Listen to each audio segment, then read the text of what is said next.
नमस्कार सभी को, एक बार फिर से स्वागत है कॉमन एंटरटेनमेंट विद नॉलेज आपके अपने इस यूट्यूब चैनल में। पार्ट 1 में हम लोगों ने देखा कि हम लोगों ने हनुमान धारा में दर्शन किया और अब हम लोग जा रहे हैं गुप्त गोदावरी की ओर। हनुमान धारा दर्शन करने के बाद आ गए हैं हम लोग ढाबे पे और यहाँ पे हम लोग पहले खाना खाएंगे और तब ये फैसला किया गया कि अब फिर इसके बाद हम लोग जाएंगे गुप्त गोदावरी और फिर जैसा जैसा होगा वहाँ का अपडेट देती रहूँगी।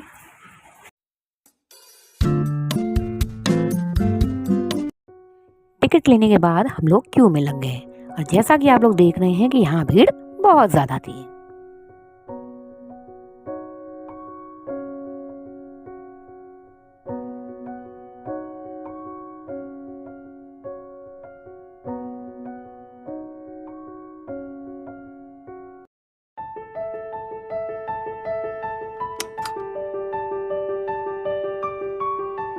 लगभग 10 से 15 मिनट के वेट के बाद हम लोग गुफा में एंटर कर गए। तो हम लोग हैं गुप्त गोदावरी गुफा नंबर 1 पे। एंजॉय करते रहिए। जय श्री राम, जय श्री राम। गुप्त गोदावरी में 2 गुफाएं हैं। पहली गुफा जो कि सूखी हुई है और दूसरी गुफा जिसमें कि घुटनों तक पानी भरा हुआ है और कहीं कहीं तो कमर तक भी आ जाता है। इस पहली गुफा में जिसमें कि हम लोग इस वक्त हैं, इसी से माना जाता है कि गोदावरी जी का पुत्र उससे उद्गम हुआ है और माता जानकी जी यहीं पे स्नान किया करती थी।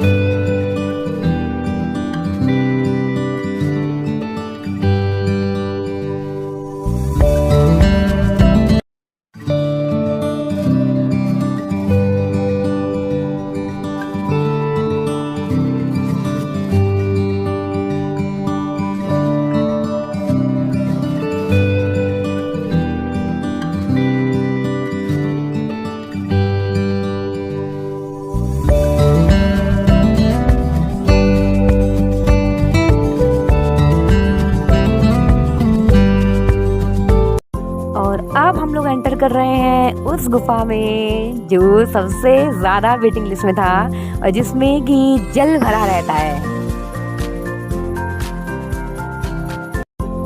इस गुफा का एंट्रेंस बहुत सकरा था लेकिन एंटरटेनमेंट से भरपूर। जय जय सिया राम।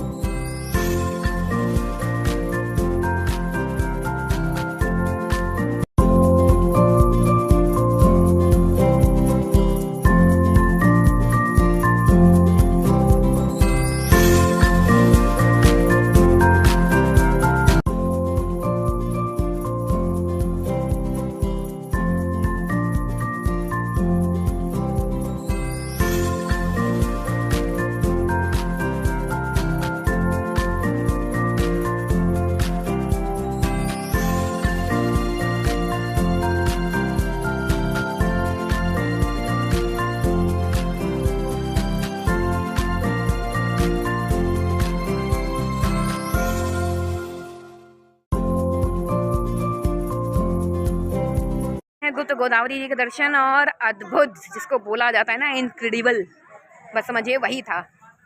माता जानकी जी कहते हैं कि यहाँ पे स्नान किया करती थी और 11 वर्षों तक जब भगवान श्री रामचंद्र जी ने यहाँ निवास किया था चित्रकूट धाम में, तो लक्ष्मण जी के रक्षण में माता जानकी जी यही स्नान किया करती थी और यहाँ गुप्त रूप से माता गोदावरी जो है वो विराजमान है। तो ये है महिमा श्री चित्रकूट धाम की। जय जय सिया राम।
समय मैं कुछ भी कहने की स्थिति में नहीं हूँ। बाकी रियलिटी आप खुद ही एक्सपेक्ट कीजिए कि क्या ही वहाँ की छटा रही होगी। इस प्रकृति का आनंद लीजिए, इस सुंदरता का। राम घाट का ये दृश्य अद्भुत, अवर्णनीय, अकल्पनीय।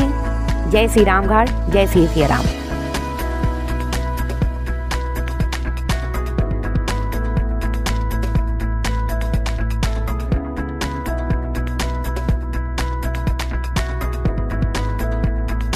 भाई आज का ये आनंद जो था ना, ये परमानंद था। ये कभी मतलब अनएक्सपेक्टेड जिसको बोलते हैं हम लोग। बताइए आप लोग अपने अपने बताइए। बहुत अच्छा लगा, बहुत अच्छा लगा। मेरे हिसाब से कल्पना से परे था, एकदम कल्पना से परे। वो 10 मिनट हम लोगों को जैसे किसी और ही दुनिया में लोग चले गए थे। स्वयं भगवान श्री राम के जैसे शरण में हो गए, एकदम परमानंद। उनके चरणों में जैसे हनुमान जी बैठे और परमानंद में एकदम। इस बात से हम ये कहेंगे कि जो सोत है वो खोत है और जो जागत है वो पावत है। जय जय सिया राम।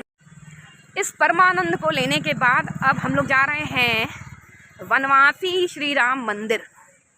कहा जाता है कि रामघाट के सुंदर पावन स्थल पर भगवान श्री राम, जगत जननी भारतेश्वरी माँ जानकी जी, लक्ष्मण जी के साथ 11 वर्ष उन्होंने बिताया वनवास के रूप में।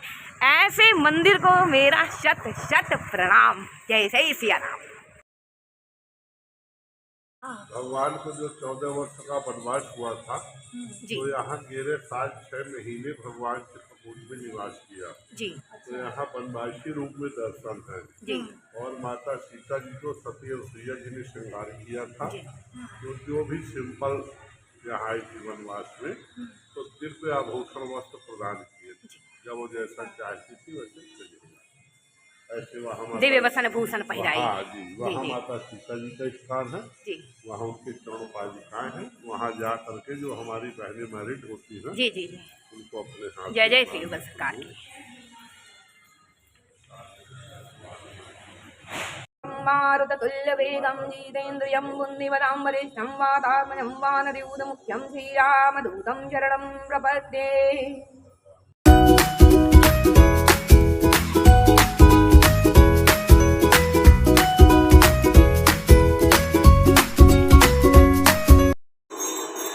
श्री मत्स्य गजेंद्र नाथ महाराज, महाराजा धीराज, श्री चित्रकूट धाम।